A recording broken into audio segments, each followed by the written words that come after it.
and gentlemen, welcome back to episode 2 of season 2 of the Theo Thoughts podcast. It's a beautiful day. I'm here with the Judson Page. How's it going? My name is Jordan Peternell, and today we got an awesome discussion ahead of us for you about the flood.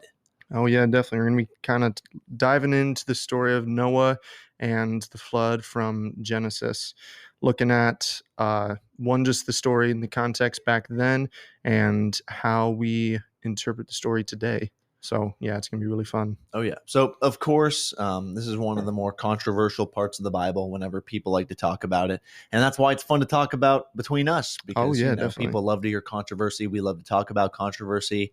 It can bring up a little tension in the air. It's fun to talk about. So, also good to discuss. Yeah, it's really important that even in no matter what topic of theology, it is important to challenge yourself with people who also seek to challenge themselves. If you sit in a box of just one idea of understanding your whole life and never expose yourself to new ways of thinking, you don't even have to accept everything, but to even just be willing to listen and to process that is super important for building up your foundation. Of course. And I've been in conversations recently with a very special somebody in my life. And the conversation referred to is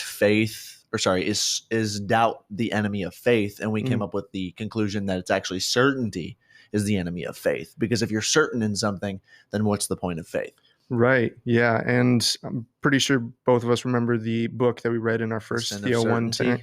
Yes, The Sin of Certainty, which is a great book. Was that one by Peter Enns? One of the two authors. So yeah. But The Sin of Certainty is a great book. Talks about the idea of if you can firmly say that you have 100% of God figured out, you're wrong. And besides the dogmatic things of, the Trinity, we can never be 100% certain about any one thing about Scripture or God. And any man says that they are is lying to themselves. Yeah. So the only thing that I can have faith in is that God did it right. Yes. So I like to say this. It's a little bit of circular reasoning, but I like to say my certainty is my faith and my faith is my certainty. Yeah. So today we get to look at the flood through that lens. Right. And I think it's going to be a great journey. Let's get along. Yeah. So the flood, starting off, of course, in Genesis, God is, there's a whole bunch of sin and wickedness going on all over the world at this point in time. And God is just there's almost no hope. Almost. Yeah. Call back to last week when we were talking about the Nephilim and the sons of God and all that sinny stuff running rampant all over the earth. And the Lord's like, hold on a minute. Yeah. This wasn't in my plan. Yeah, and the Lord saw that, this is actually verse 5 of Genesis 6, then the Lord saw that the wickedness of mankind was great on earth, and that every intent of the thoughts of their hearts was only evil continually. So to even put that in perspective, today we think the world is, really struggling and there's evil in the world, but imagine this, but tenfold to the max. Yeah. It was just crazy. It was bad. It reminds me of that movie. It came out maybe a decade ago. I think it had Russell Crowe playing Noah. It was called Noah. And it was written that the director was an atheist. And the Nephilim were these big stone giants. And it gave the atheist perspective of the in quotes, mythological story of what he thought the flood was. And it's a little bit of an acid trip, to be honest, because that's not exactly how I pictured it would be. Right. But so going into the flood, so we talked about how, there's some certain controversies because there's a lot of space for reading in between the lines, because as this is the differences between the Old Testament and New Testament is specifically accounts, eyewitness accounts, letters, and experiences, as opposed to the Old Testament was put together by, several, even, sometimes for books, multiple authors. And, some stories were passed down from generations of tribes. And so there's already that difference. But when we look at the story of the flood in the Old Testament, some people are wondering, because it says that the flood covers the whole world. So is that the whole known world at that time? So is that the area around the Mediterranean, maybe Eurasia, parts of that, or is it literally talking about the whole world? Because the people, 5,000-ish years ago probably had no idea about, North America or South America. No. So are they also referring to that? Are they only referring to the world that they know at that current time? Like, what about Australia?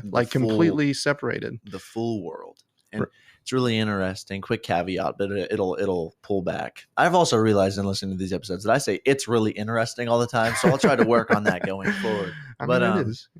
It is really interesting, so I'll stick with that. I had a class in high school, and it was a psychology class, and we were learning about stories throughout the world where there are certain thematic elements that always fit in. So there's like the mischievous brother. You have Loki and Thor, Cain and Abel. Oh yeah. And you have all these different stories, and one of those stories that happened to be throughout all of these mythologies was a flood story. Right. And he was like, it just happens to be a common theme that humans like to make up whenever they're talking about stories. And I raised my hand to this teacher who was in like his 3rd or 4th year of teaching, and I was like, so what makes you think that there just wasn't a flood that happened? So a mischievous brother, I understand that as a theme. You look at the Lion King, you look at you keep going, right? You can find these everywhere, but something as a flood seems awfully specific. It's not exactly in the same relational theme as like a flood would be. It seems more of something that would be a retelling of, not just a theme that humans would be like, oh, I like that. Let's stick with that. Right. And kind of speaking to that, so it is, this is like your kind of teacher was talking about, it is traditional among humans to, especially back then when they had no understanding of any science, was to make stories for things they don't understand. Or like we talked about last week, give credit for things they don't understand to gods or deities. Yeah. And so for multiple cultures around the world to have a flood story is, really reasonable. The only thing I'm curious with that is if multiple cultures around the world have a flood story, but everybody else got wiped out except Noah, then where did that flood story come from? Or was it, passed down? Because if the idea is that Noah's descendants, gave birth to the whole world, that each of those people, having their own stories and going down and spreading out, that it changed along the way and the different cultures changed along the way. Like I said, you can look at it, a ton of different ways. It was like a big game of telephone. And if there were powers and principalities before the flood that were wreaking havoc, how do you know they weren't wreaking havoc after the flood, and then like perverting the minds of like what the actual story was? Right. So part of me, as some of you know, especially listening to first episode, I tend to try and pair my, my science mind with my Christian mind. And I find that as I deepen in that, I've grown deeper in my faith. And so I did some math, as I do, engineering major. So the scripture says about like that when the flood happened, that the waters came up upon the earth, and that came down from the heavens, and it covered the peaks of the highest mountains in the world. Yeah. So I was curious. I did some math. So the highest mountain in the world we know today, Mount Everest. The mountain that eventually in scripture that they landed on, Mount Ararat, which is an existing mountain today in the nearish area. But either way, I went based on Everest. So I took the calculated volume of the earth at sea level, and then I took the volume of the earth if Everest was like the highest point. So I added that and then subtracted those to figure out what volume of water would need to have come down, because it says that the water came forth for all 40 days and all 40 nights. So it wasn't like it did this for a week and then they just, were on the water. Like it was fully coming down all the time, or coming up and down. The fountains of the deep burst forth, right? And the firmament was taken away, right? Yeah, the water that was separated from the water. Mm-hmm. So some of the math I did, that the Earth has a volume of about 1.083 trillion cubic kilometers. Now I use kilometers. I know not everybody is metric system, yeah, baby. But 5K is about 3.1 miles if you are able to think about that. But anyway, so about 1 trillion cubic kilometers. Okay. Now, the volume, if we did it at Everest, is 1.088 cubic kilometers. I mean, 8 trillion cubic kilometers, which doesn't sound like a big difference, but the difference is 4.5 times 10 to the 9 cubic kilometers, or 4.5 billion cubic kilometers over the 40 days. Now, getting down to, if I divided this by every day and every hour, 4.7 million cubic kilometers of water would be coming every hour. And every minute, are you familiar with so I'm from Michigan. Do you know the Great Lakes? Yeah. So if you took the entirety of all of the Great Lakes, multiplied that by 3, that would be how much water would be appearing, like falling down or coming up every minute. Yeah. And so part of looking at that is thinking, okay, so I understand, like, yeah, definitely, an ark could float on top of that and float over the land. But what about the rain that is coming down? Like, even if you split it evenly, or if maybe if it was a light rain and maybe it was more just coming up out of the deep, but that is a crap ton of water to be happening, because yeah. And so part of that kind of leads into my idea of that this could be and again, this is my interpretation. As we talked about, I'm not certain of this. It could go either way. This is just a way that I've come to look at it, is that this is another truth story that speaks to one, God's covenant with Noah, and the fulfillment of promise and new life, the understanding of God's magnificent power and his anger. Yeah. And also the childlike faith of, because part of the idea is that also that it almost like didn't rain at all before Noah. And so for a man to just build a boat on land would be not crazy. Like not near water or not super close to the water was crazy. And so it also speaks to rewarding of faith. And so that's how I've kind of come to look at it. So are you saying, like, largely it's not possible? It could happen, but the part where I see that it being less possible is then where did the water go, and how was the ark able to withstand the water, that much water coming from the sky that often? Well, I don't necessarily know. Like, I'm definitely not as big into science as you are. I tend to take the Bible just for what it says, because it's what we have to go off of. Yeah. And I don't know. I think God had a lot bigger part to play in this than we think he did. Yeah. And that is also very possible. Looking at it of, God could have just, taken away the water, or the water somehow receded back into the depths of the earth. Yeah. But either way, like, and again, there could have, one thing that I think is very realistic is a local flood, because he could have been somewhere around the Mediterranean Sea. And my parents, a couple years ago, they went on a Mediterranean cruise, and they went to the island of Malta, which is island we see in scripture where Paul shipwrecked on. Yeah. And they were, the tour guide was saying, oh yeah, and we have, some of the oldest, man-made structures still standing today. But we lost, there were like a gap in the records history, about 5,000 years ago. And so part of that was, my dad said, so maybe a flood. Yeah. And so I definitely think that a local flood of the known world could have happened, like an earthquake causing, giant tsunamis to, overtake the land around that area. So that I could see happening. For sure.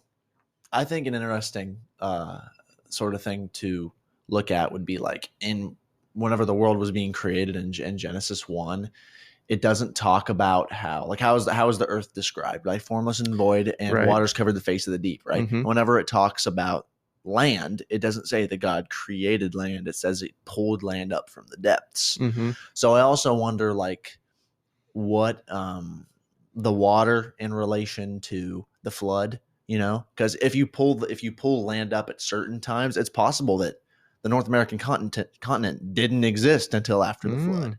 Yeah, definitely. In Australia, and just only like the landmass that would have been like Eurasia, Afro-Asia, whatever, like those 3 continents that were there. Right. So I could get along with that. Yeah. But again, I have no idea, and I'm going to go off of what the Bible says, because that's what we have. Right. And speaking more to the story of the flood, again, and also, I know it kind of sounds, this is not me trying to, say that, oh, the Bible is wrong because it doesn't conform with this. This is me recently taking on a look of some stories of the Old Testament being more parabolic in nature, as Jesus used parables to describe truths. It makes sense that in the Old Testament, God would use stories through the people that wrote the books to communicate truths as well. Yeah. And a big question that I know a lot of people have thought about: what about the dinosaurs? Yeah, that's a big thing too. I know I have a roommate who's obsessed with dinosaurs. Ethan. The shout out to Ethan Green right now. He's kept me up till 2:30 in the morning watching the second Jurassic Park movie. Oh my gosh! But anyway, that's another huge question that people like to debate, and not necessarily one that I have an answer to. But I know there's been a lot of speculation, and this is in no way a debate between me and Judson. This is just us speculating on what possibly could have happened. Yeah. Is hunting to extinction. I referenced last week that video I watched about the Punic Wars. Yeah. And in the history of the Punic Wars, it says whenever the Romans landed at Carthage, they fought a dragon to get to Carthage. There was a dragon that they had to fight to get there. So the word dinosaur didn't exist until 1950, and there's a whole lot of facts that I'm just pulling up out of nowhere right now, but it'll make sense in a second. Is how do we know that those stories aren't synonymous with dinosaurs? Because they didn't know what dinosaurs were until like the 1950s. Right. Before that, they were known as dragons, and dragons are everywhere. Yeah, dragons are definitely everywhere in mythology. And looking at that, I know some, as you've talked about, young Earth creationists have the idea that this was also the extinction event for the dinosaurs, and that there is a possibility that before this, dinosaurs roamed with the people, or maybe they roamed in different continents, and then the flood moved their dead bodies around to different parts of the world. And I've heard that.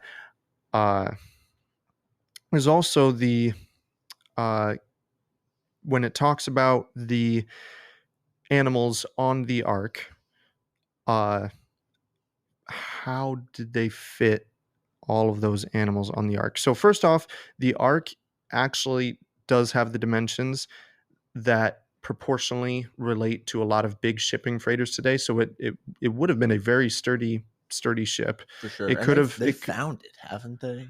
So I know that I saw a while ago there was some like divot crater thing near Mount Ararat that somewhat fit the dimensions. Whether or not that was the resting place of the ark, I have no idea. But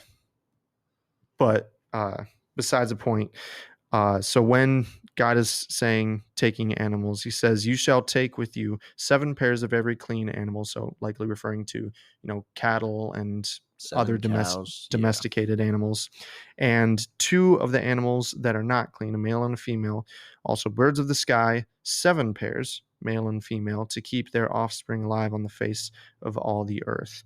So it's a very small bit, but and also profound when you think about it, though, because that's a lot of livestock. Yeah, and to feed that for 40 days, because some of those are meat eaters. Yeah. For 40 days is a lot. Now, I have heard the theory, of course, the deliberation of what does it mean, in Genesis, because it talks about kinds of animal. And is that referring to species? Is that referring to genus? Is that referring to just everything that looks like a dog, everything that looks like a cow? I don't think there was a dingo, then a German shepherd, then a like a hyena, and then a wolf, and then it was probably just wolves, if I were to guess. Yeah, that's just me.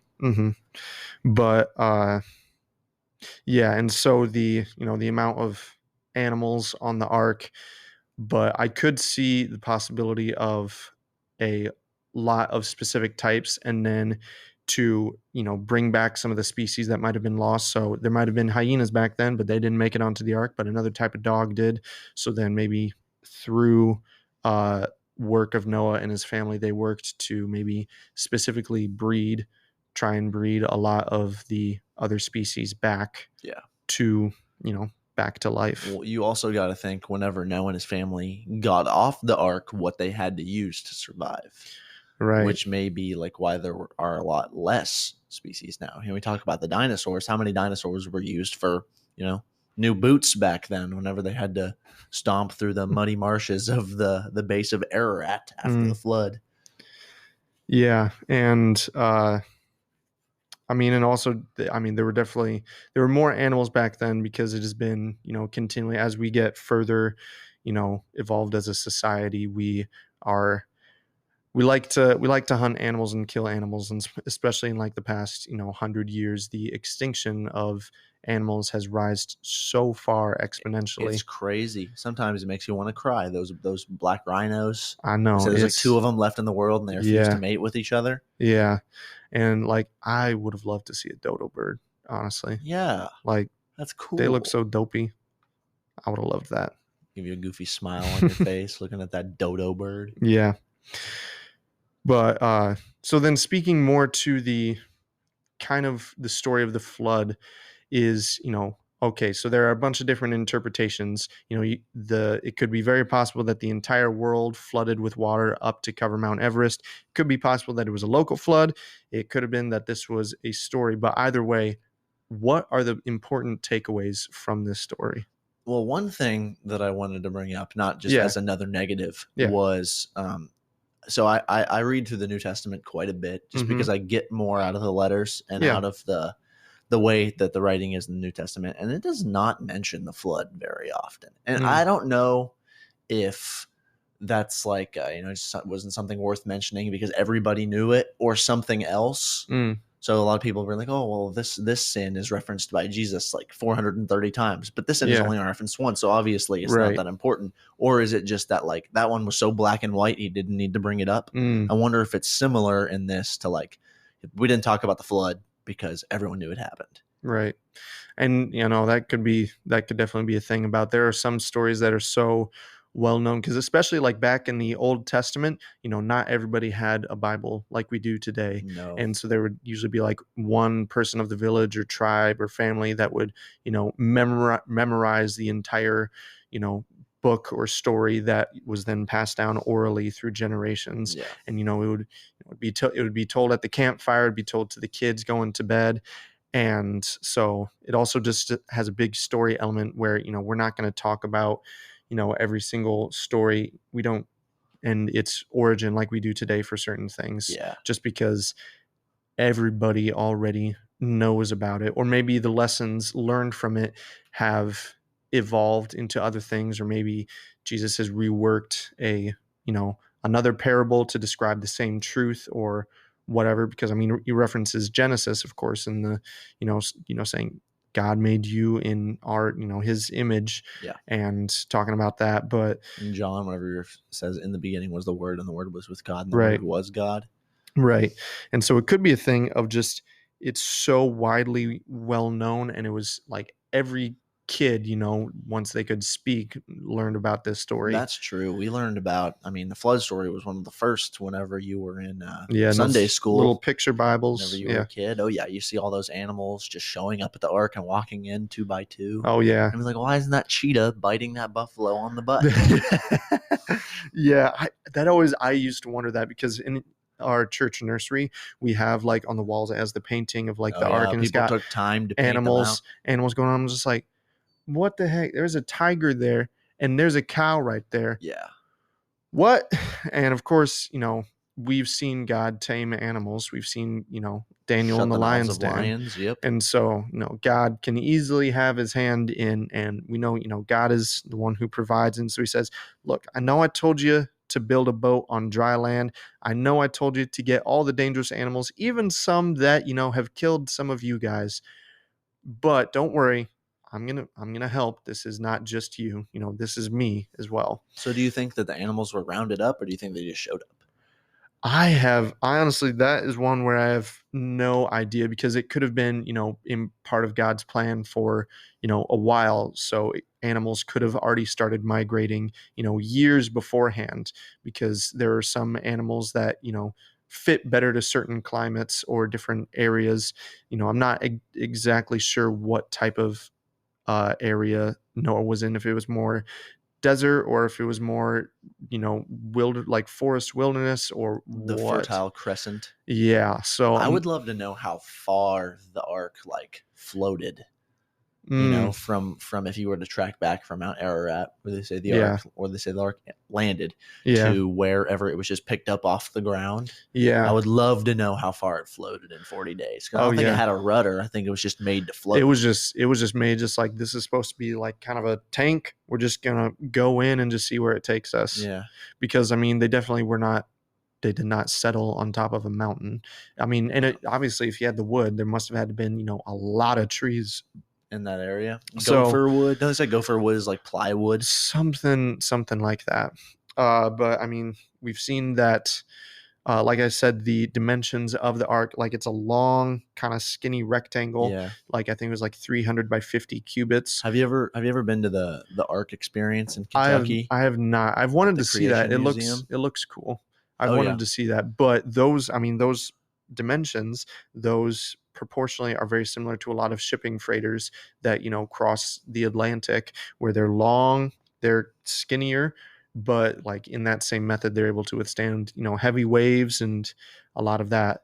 But this, I mean, it would have taken him a long time to build yeah. and to cut down all of that. But I mean, the people back then and throughout history, we've seen wonderful craftsmanship.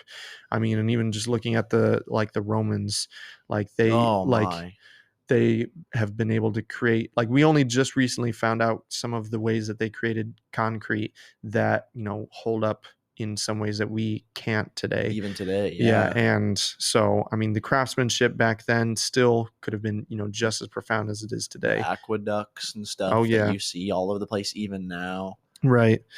But so a ship of those dimensions could definitely hold up in, rough waters, because it was no paradise. Like they were like, it was probably rough seas. It was long nights, long mornings. I mean, imagine just the constant rain sound, just Yeah, day and night for over a month. That'd just be crazy. that would be. You They can't definitely go outside without getting wet. they weren't thirsty.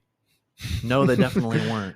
It also, another question that I've heard, and that I have a personal opinion about, but it's not important, is do you think that before the flood, the whole earth was covered in fresh water? Yeah, so I'm not entirely certain about that.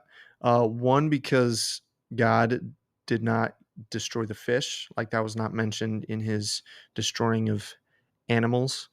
Uh, so, and like even we see, salt water and fresh water, they don't always mix super No. well.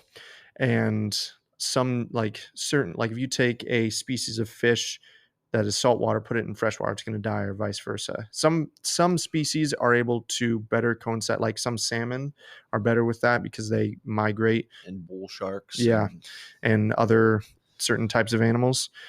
But it also could have been possible in a big flood for a lot of fish to get moved around to different places and maybe adjust.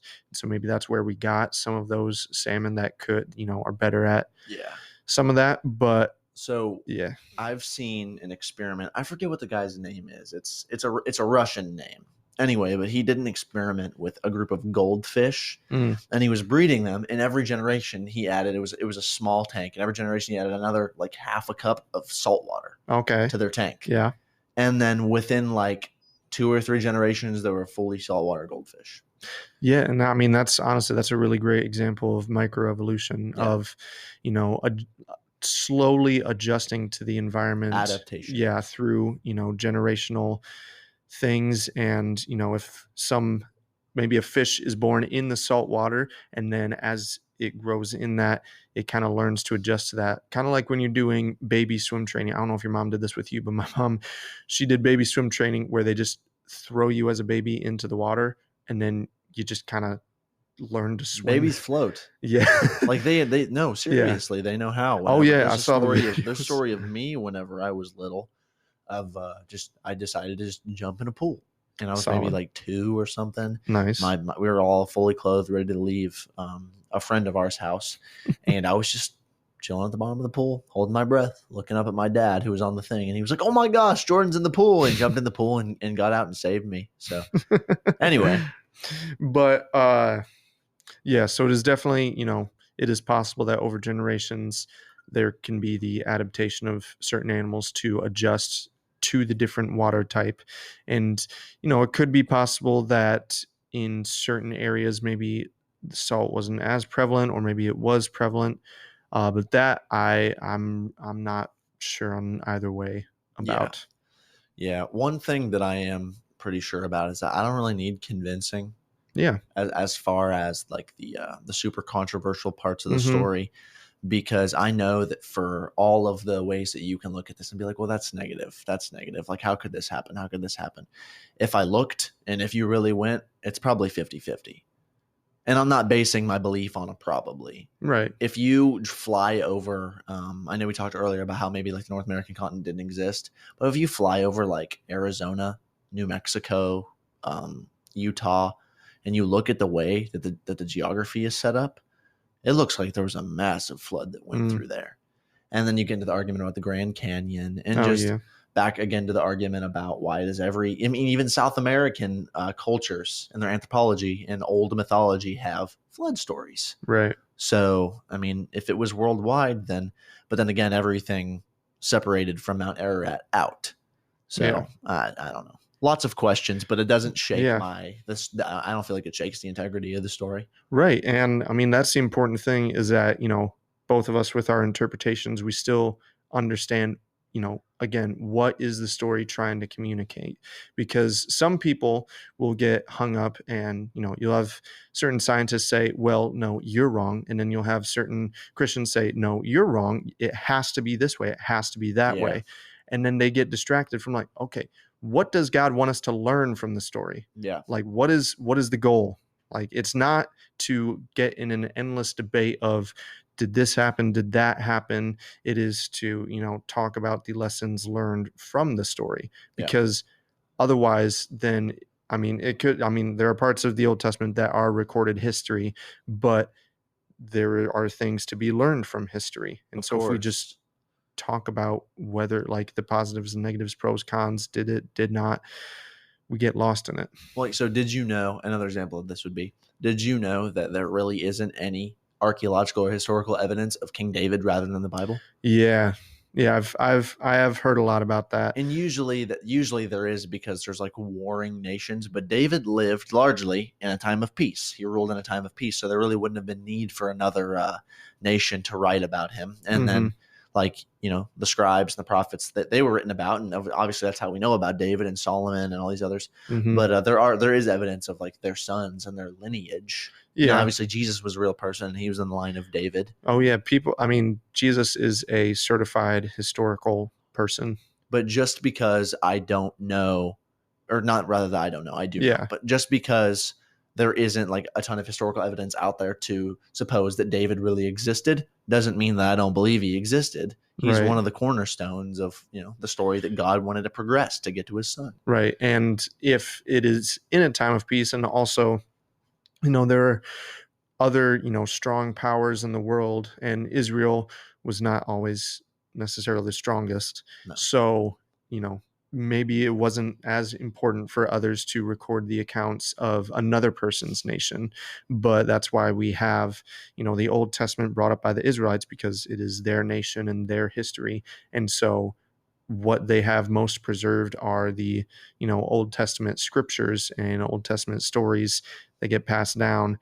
And that is how we know, that King David was real. I think there is a little bit more evidence or like agnostic belief in King Solomon. Yeah. Also credited with like I think top 3 or top 5 richest people in history. Yeah. And so and people like he was renowned for his wisdom, obviously, and everyone knows right. he built the temple. Mm-hmm. And there is there is evidence for his sons right out there. There is evidence for them. Yeah. But yeah. And even we see, you know, as far back as Jericho. My mom, she's been to Israel and that area, you know, multiple times. And part of Jericho, which is, you know, way further back than David, Oh yeah. is the way that the walls have fallen is that the rubble is evenly separated on both sides. So it's not that one side fell over from an attack or the other side fell over Collapsed perfectly. but it just fell down like a controlled, you know, demolition almost, to the idea that, you know, speaking to some of the like actual archaeological evidence of, you know, when they're marching around Jericho. Because I brought that up because you're talking about, you know, sometimes we don't find archaeological evidence, and I think some of that is like you've might have heard about some people claiming to have found the cloak or the cloth that went over Jesus when he was in the tomb. Yeah. It's Sometimes in like maybe the Vatican. I'm not or sure. Ethiopian church or something. The headdress of Yeah, Christ. but like there's a mini documentary on it, and I'm using sometimes when there is supposed new archaeological evidence supporting Christianity, I weirdly don't know how I feel about it, because sometimes I feel like I think of Timothy.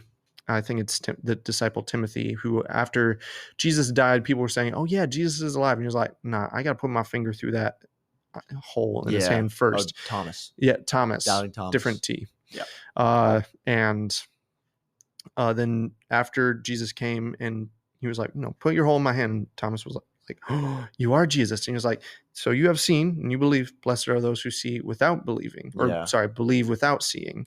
Yeah. And there's a message somewhere in there. Yeah. So I think part of it speaks to as well, some people, and I mean, this is with faith in general and, you know, walking the Christian walk.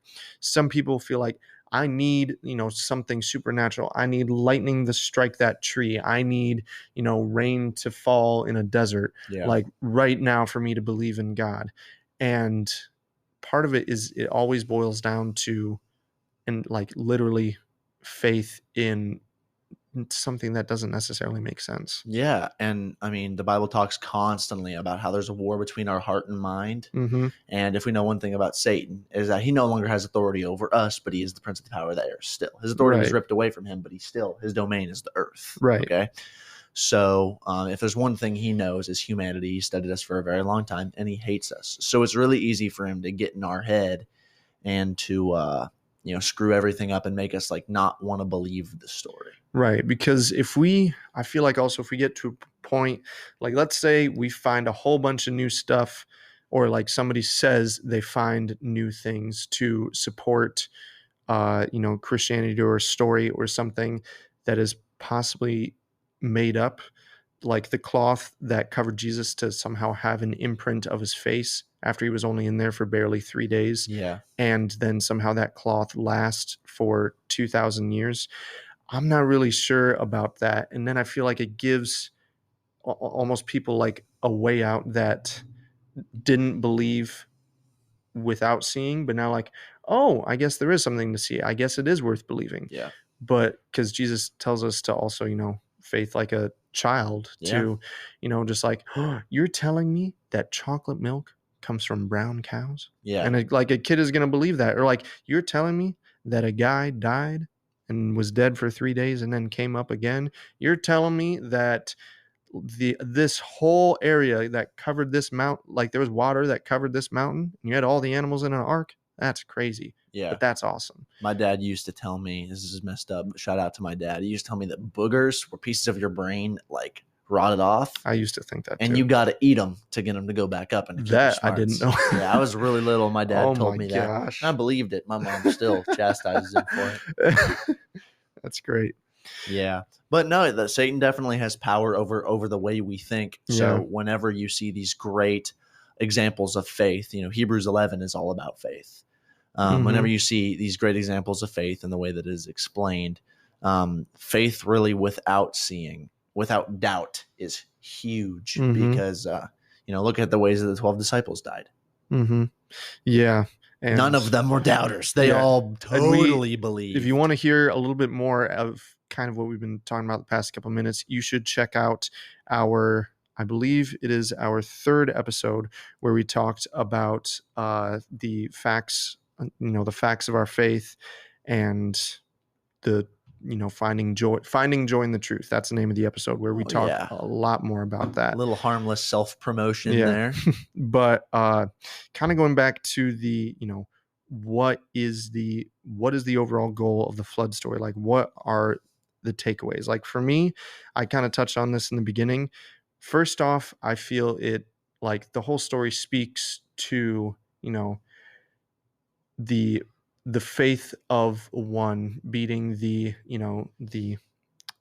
doubt of the many, and how when you are one that has faith amongst literally, like in this story, everyone on the earth doubting and being evil. It also reminds me to story I talked about in my sermon last week with Caleb and Joshua having faith that, well, God said he's going to do this thing, so I'm going to trust him. I'm going to believe it. And yep. God rewarded that. And then the Israelites, spent 40 years in the desert. But so close. Yeah. But it speaks more to the, kind of the blind faith that when God says that he is going to do something, like, I'm going to bring you out of this, you got to trust me. You got to build a boat, or you have to enter this land of Canaan, even though there's all these people, but I'm going to be with you. Yeah. I've got this. I just need a little, you to show me, a little bit of faith, a little bit of belief, because this is a plan I've been working on for a while. And, we see that modeled even today of, acts of faith where things don't make sense and, God providing. And so I think that's definitely one of the biggest personal takeaways for me, is just the strength of faith amongst doubt. Of course. And whenever you look at it from sort of like a God's timeline point of view, we know God's he knows everything, right? He's omniscient. So whenever you look at his timeline and how things are going to be set up, I picture like, well, if the flood didn't happen the way it's supposed in the Bible, does it change God's plan towards his son? Mm-hmm. Maybe it does, maybe it doesn't. Right. I'm going to believe it does. Or not it changes his plan, but it fits into his timeline. Mm-hmm. Yeah. And even if it isn't a truth story, or is a truth story, it still fits into his timeline, so it doesn't really matter. Right. Yeah. And then it keeps going and going and going. So, I mean, if it fits, like if the shoe fits in his story, then there's no reason to really doubt it. Right. I think this is also a I hope that made sense. Yeah, I was following you a bit more towards the end there. Another thing, I think it's also speaking to some of the, kind of cliche, but beauty in the darkness, or, beauty in the rubble of the dove bringing back, the branch to show like there's life existing. There's some trees that survive the flood. Like, this is awesome. There's land. And then also the beauty of the rainbow as well. Like, now we know today, like, also the reason when I found out that you can't actually find the end of a rainbow, I was just like, that broke my heart. Yeah, it's a circle. Because it depends on your perspective. So it's always changing. And because now we understand that, when there's mist in the sky and sunlight refracts through the particles, that's why there's a rainbow. But if we understand that, in this story, it did not rain up until this point, so there never could have been a rainbow before that, and that we have a story that, happened 5,000 years ago that still has a part of it existing today, being the rainbow, which is awesome. And I think it's so cool. It's also a testament to God's relationship with humanity. Yeah. He is the gracious creator, and humanity messed up over and over again. You had one righteous man left. Mm-hmm. It's like, okay, this is your guys' chance to start again. Right. And go out there and make a world that is going to eventually lead to my son. Mm-hmm. And all this stuff happens in between that is awesome. So I think from an outside view, whenever you look at the flood, I don't think that there's a reason to doubt. Right. Yeah. Regardless of your perspective on it. Right. Yeah. And, and this is with any story in the Old Testament that, all of them speak volumes of, God's consistency, God's faith. Whether or not there's evidence to support it, there is always, there's always a lesson to be learned. There's always a new understanding to be found. Like with like this story has, been in our memories since like before we could There's speak. Like we just it's one of the always first ones. we Yeah. always knew about the flood is because, it sounds like really scary at first. You're like, God wiped out everyone.